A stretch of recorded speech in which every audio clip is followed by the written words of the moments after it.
implications of a weapon with no visible trace, a weapon that could knock out tanks, ships, and planes as fast as the speed of light. The same technology with modifications could disorient and even tranquilize military personnel, rendering them virtually helpless in the battle zone. These are the new weapons of war we will examine in this series. For the past 40 years, the world has been riveted by the threat of nuclear war, and more recently by the prospect of space defenses using lasers and other modern technologies. But while both sides at the Geneva summit will be focusing on these matters, progress is being made in even newer weapons that could render any arms agreement relatively useless. Lightning is the most dramatic form of energy to be found in nature. Scientists have succeeded in creating limited types of artificial lightning, and some think that these could be the forerunners of a new type of directed energy weapon, part of a family of weapons which operate within the radio frequency segment of the electromagnetic spectrum, and are thus referred to as radio frequency weapons. Dr. James Frazier has researched electromagnetic effects for the Air Force for over 10 years, and he, like a small but growing number of weapons experts, feels that radio frequency, or RF weapons, could be the wild card in the ongoing arms race. You could have tremendous amounts of radiative power. And what you did with that power then is a matter of engineering design and what your goal is. Robert Bass, a physicist and PhD in mathematics, is working on U.S. weapons research. He says that the Soviets seem to be ahead in a number of areas, and especially in RF weapons. We are behind the Soviet Union in directed energy weapons based on 60 gigahertz microwave beams. Dr. Bass and others feel the most likely form of Soviet RF weaponry would be high-powered microwaves, similar to a focused, ultra-high-intensity radar beam. It would literally cook humans and knock out computers and electronic surveillance and communications gear. An operational RF weapon, relatively cheap and reusable, could devastate sophisticated and expensive war machinery. The $20 million F-16 fighter, for example, is totally controlled through electronic sensors and computers. With no manual flight controls, the plane would literally fall out of the sky after being hit with a high-intensity pulse of microwave radiation. Scientists say that microwaves and other types of RF pulses operating at specific frequencies or windows can be transmitted with little or no loss of power. Machines known as gyrotrons can produce the massive pulses needed to drive these devices, and it's believed that the Soviet Union has a 3 to 5 year lead in this technology. Over the past year, CNN has repeatedly asked the Department of Defense and the Air Force about radio frequency weapons. After much resistance, DoD finally said that the subject was too sensitive to discuss. In my next report, unexplained cloud-like phenomena which may be evidence of a Soviet breakthrough in RF technology. Chuck DeCaro, CNN Special Assignments.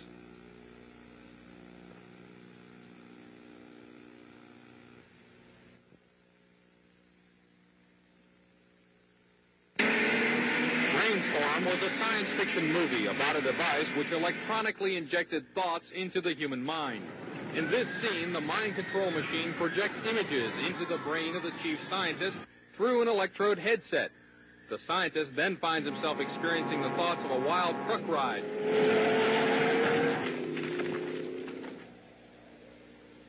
But even in this futuristic Hollywood tale, the subject still had to be connected to the machine by an electrode headset. That's remarkable. But not as remarkable as a real-life experiment where I was the subject of a prototype device designed to project images into the mind without electrodes.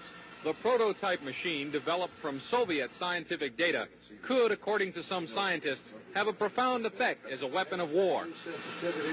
Electronic mind control research is not new. A scientific milestone in this area came in the 1960s, when Dr. Jose Delgado demonstrated remote control over a charging bull. By connecting a radio antenna to electrodes inserted into the bull's brain, Delgado proved that the animal's aggressive impulses could be thwarted by electronically manipulating the bull's muscle reflexes. Do you realize the fantastic possibilities if from the outside we could modify the inside? Could we give messages to the inside? But the beauty is that now we are not using electrodes. In recent years, Delgado has shown that the behavior of monkeys can be altered using low-power, pulsating magnetic fields. But in these experiments, there were no antenna implants. Any function in the brain, emotions, intellect, personality, well, could be perhaps modified by this non-invasive technology. Delgado's research has so far been limited to animals. But in the Soviet Union, a radio frequency, or RF device, has been used for over 30 years to manipulate the moods of mental patients. It's called a LIDA machine. It radiates pulses of radio frequency energy, as well as light, sound, and heat. The pulse rate is in the extremely low frequency range, between 0 and 100 pulses per second.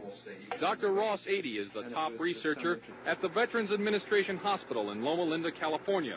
He has been investigating the effects of the LIDA machine. Now, what do the Soviets use this machine for? Well, they don't use it anymore. We should be very clear that this is a machine which is regarded by them as somewhat obsolete technologically.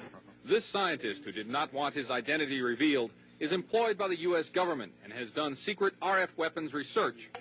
He believes that tests done with the LIDA and similar machines prove that humans are susceptible to remote alterations of mood and awareness. Certain kinds of weak electromagnetic signals work exactly like drugs. And so the promise is that anything you can do with drugs, you could do with the right electromagnetic signals. Apparently, there are specific sites involved, specific functions involved. It's a matter of matching up, just like it is with a pill or a drug, to cause and effect. You could have a cause and effect relationship between a magnetic field and a biological function. CNN enlisted the help of noted physicist Dr. Elizabeth Rauscher and electrical engineer Bill Van Bice to build and test an RF mine interference machine from data found in Soviet scientific literature. The machine itself was inexpensive and easy to construct, using parts from a consumer electronics store. It emits a weak magnetic field, pulsed at extremely low frequency. As the subject of the test, I was blindfolded, and my ears were blocked to prevent inadvertent clues as to what was happening. A magnetic probe was placed about 18 inches from my head. As the experiment began, 2 signal generators produced waveform patterns that were transmitted by the magnetic probe at about 1/1000th of the Earth's natural magnetic field strength. Describe anything that you see, if any. In the control room, Van Bice varied the waveforms being generated. In another room, I could see waveforms changing shape in my mind. Parabola just went by? Parabola just went by. Oh, yeah, I did. I just flipped the switch. Parabola? Uh-huh. All right. Well, let's see. Let's check this out. That's what happened. I flipped the switch. Okay. There's a spike right there. Spike. Right there. Tight spike. I dramatically changed the generator. I stepped it by 10 right here. And the intermix from the 2 generators was right where you said that you saw a spike. Van Bice says that when I failed to see any change, it was because he had not set the proper frequency and power levels. Later, I asked Van Bice what a weapon using this technology could do. Induce basically what would be considered hallucinations in people, direct them to do things against their so-called better judgment. How easy would it be to assemble a weapon from existing off-the-shelf parts? In 3 weeks, I could put together a weapon that would take care of a whole town. We showed the results of our test to Dr. Robert Becker, a 2-time Nobel nominee for his work in the biological effects of electromagnetism. This is a very significant experiment because it carries our understanding of how vision is actually performed a step further into the mystery. He said he thought the machine caused a disturbance in the brain's interpretation of vision, and as such could be used as a weapon. That kind of a disturbance in the visual system could markedly influence the operations of a fighter pilot, a helicopter pilot, or even a simple an aberration in the visual field as making everyone seeing double, or everyone having their visual field jitter like a poorly adjusted television screen. The effect of that upon the efficiency with which an Army, an Air Force, or a Navy would operate would be catastrophic. More about RF weapons in my next report. Chuck DeCaro, CNN, Special Assignments. Radio Shack parts that anybody can build, done in a laboratory.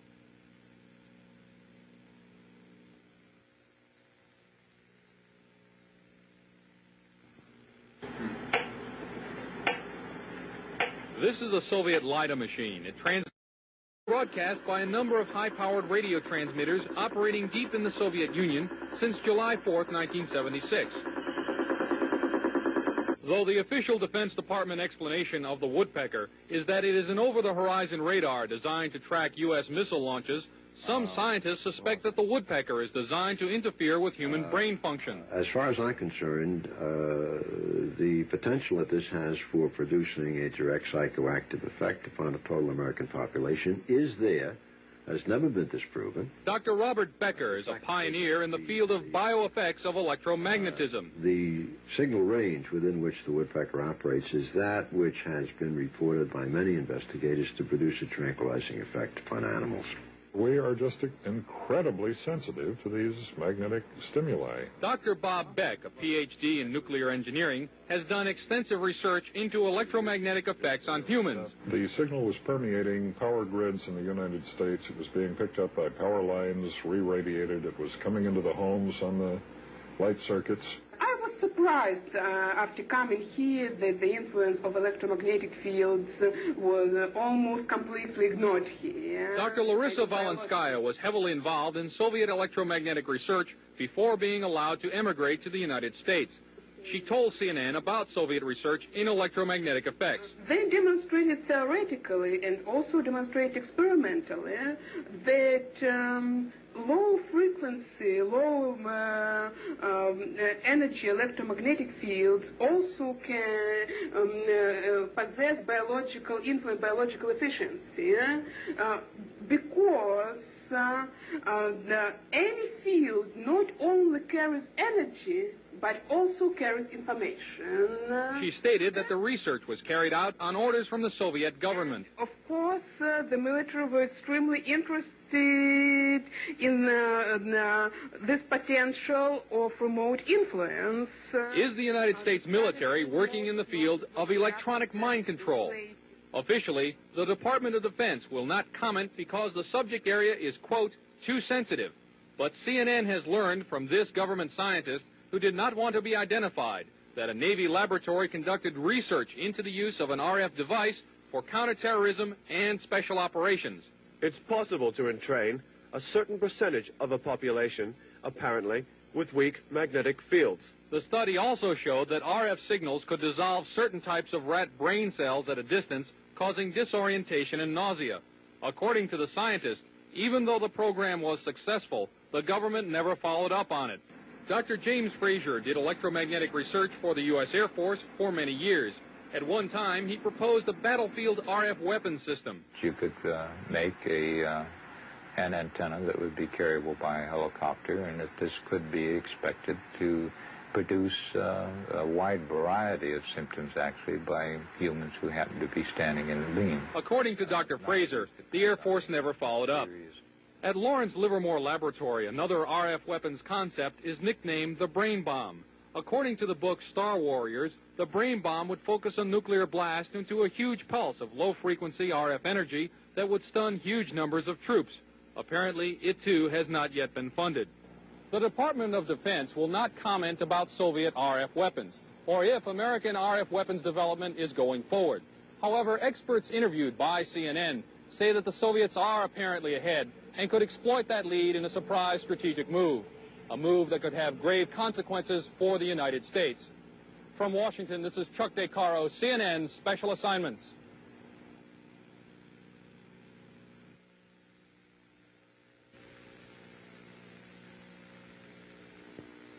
This is a Tesla coil. It was invented some 90 years ago, but now a growing number of experts in the United States feel that it may form the basis of a new generation of Soviet weapons. They are known as radio frequency, or RF weapons, because they operate in the radio frequency spectrum. Their existence is noted in this U.S. Department of Defense publication, which says the Soviets could use them to destroy components of missiles, to interfere with radar and other electronic systems, and even to alter human mind functions. The concept of RF weaponry was predicted at the turn of the century by Nikola Tesla, an American who had emigrated from Yugoslavia. He is best remembered as the man who invented alternating current electricity. In 1899, Tesla built this giant coil which produced 10 million volts of artificial lightning. From it, he theorized the possibility of death rays. This and many other of his ideas about the physics of electricity were ridiculed by the scientific establishment. Pure science is not a sure thing. You can't predict what's going to work out and what's not going to work out. Robert Golka, a research scientist, built a replica of the Tesla coil about 80 years later. Golka was trying to produce a phenomenon known as ball lightning. He also used the Tesla coil to conduct testing for the U.S. Air Force. What I was doing was setting in maybe 5-foot-long models of advanced fighter aircraft, and we would want to try to find out which part of the airplane was more vulnerable to lightning strikes, whether it was a wingtip or the canard where the pilot sat. These experiments could also demonstrate the effect of the electromagnetic pulse of a nuclear blast, and Golka says the effect of RF weapons as well. Golka thinks that Tesla's theory that electromagnetic power could be transmitted through the Earth and its atmosphere without wires is a key element in the Soviet Union's work on RF weapons. Tesla's novel weapons theories were generally ignored in the United States. Nikola Tesla died in 1943, and after the Second World War, all his papers and effects were shipped to his native Yugoslavia, where they were enshrined in a museum. Some say that that museum proved to be a gold mine for Soviet weapons scientists.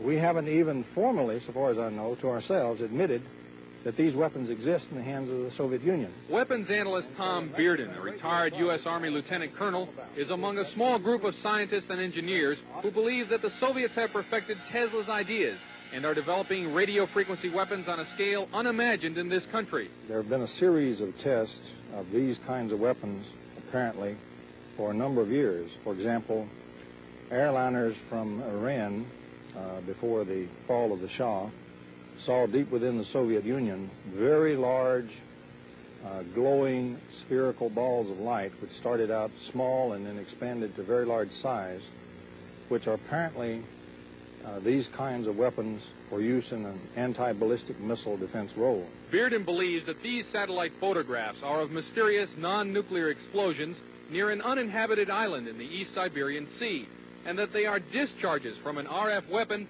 that uses intersecting energy beams called scalars. In doing so, you can create, for example, either an electromagnetic explosion at a distance, or you can create an electromagnetic implosion at a distance, the extraction of energy from a distant point.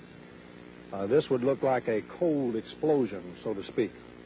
And I believe the thing on April the 9th, 1984, off the coast of Japan that involved several 747 jet airliners, I believe that incident was a test of a cold explosion weapons. At least it met all the characteristics. Pilot Doug Happ was in one of the 5 airline crews that saw an incredibly large cloud rising from the moonlit overcast below. It looked like a plate coming up through an overcast, but it just kept expanding.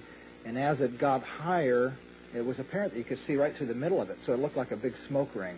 At the time that we first noticed this cloud, we weren't sure what to do, and we took no evasive action because we didn't know which way to go.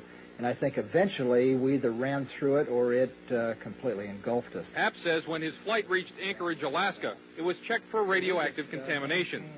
None was found. Dr. James Fraser has done extensive research in electromagnetic effects for the U.S. Air Force. It could be due to a strong electromagnetic beam, but we don't know that. They can also be caused by chance terminal gradients. We've had for several years studies of clear air turbulence, for instance, which have produced this kind of a disruption. The people who cited those are experienced pilots and should have been familiar with that kind of event, and this apparently was something outside their experience. There have been a number of times when Soviet technological surprise has upset the strategic balance. In 1948, the Soviets detonated an A-bomb years before it was thought possible. In 1957, the Soviets stunned the world by launching Sputnik 1, the world's first artificial satellite. And in 1976, the Soviets were discovered to have been embarked upon a program to build particle beam weapons, a discovery which led, 5 years later, to America's Star Wars program. In each case, the United States was able to regain the balance. But this time, with radio frequency weapons, some scientists feel that the Soviet lead may be permanent. In my next report, how radio frequency devices can be used as weapons against the human mind. Chuck DeCaro, CNN, on special assignment.